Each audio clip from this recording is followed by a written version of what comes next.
Welcome to the Synaptic Leadership Program from ThinkEffects Performance Institute. The program consists of 5 foundational modules with an emphasis on understanding the science of who we are to enable the core of our greatest potential. Let's look at a brief introduction to the neuropsychology foundations of the program. The program covers 5 core areas, including self-awareness, neural leadership, contemplative practice, leadership, and team development. Let's look at what the neuropsychology foundation includes. If we look at the basics of what drives most of our behavior in the brain, there are 3 parts. The fear center, number 1.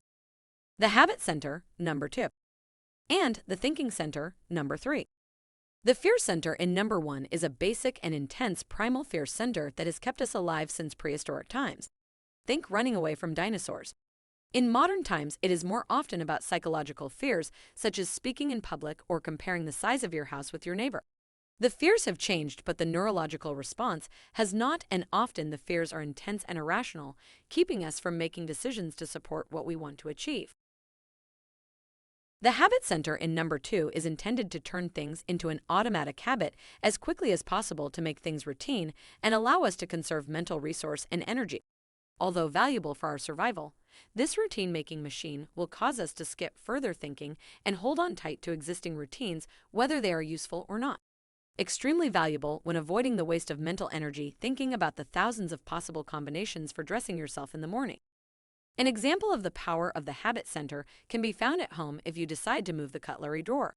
Not only will the members of your family likely be upset and continue to the old drawer for months, they will likely experience increased cortisol stress hormone levels in the brain to prompt them to want to change it back to the way it was.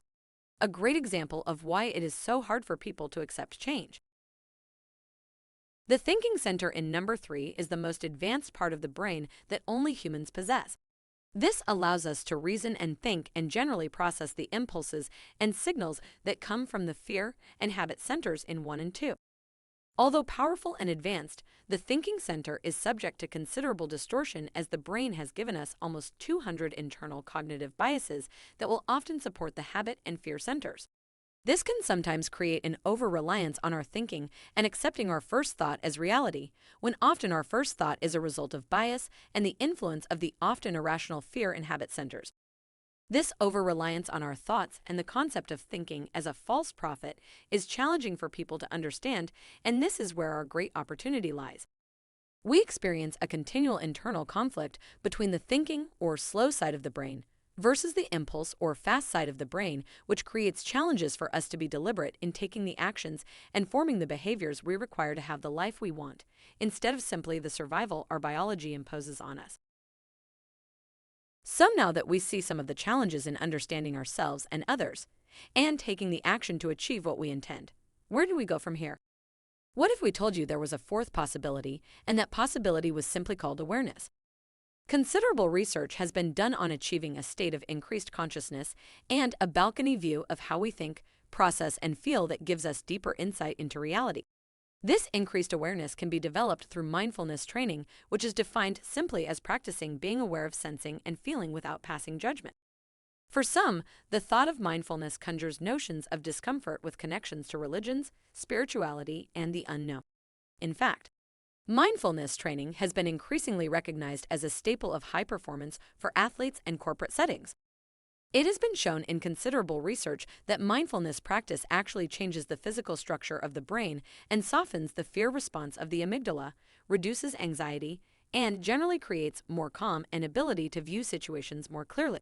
This includes a study from Harvard in which they scanned the brains of training participants before and after a structured 8-week course and noticed physical brain changes at the end. Some suggest that the development of these attributes and structures is the next step in the evolution of humanity, and what is really exciting is anyone can practice mindfulness, and research suggests just 12 minutes a day over 8 weeks can create significant change. Another way to look at these brain regions is through the concept of having thought, operating below thought, and operating above thought. Let's say that thought is our primary anchor represented by the thinking portion of the brain, area 3, the prefrontal cortex. And sometimes we operate below thought, automatically in fear and habit. But our leadership and human potential is operating above thought and includes attributes that we can develop like consciousness, presence, and awareness, and strengthened through mindfulness. Thanks for joining us for sample content from our signature program, Synaptic Leadership from ThinkEffects Performance Institute. To sign up for free access to the next release of the program and all the latest and greatest thinking on leadership and tools, visit www.think-effects.com.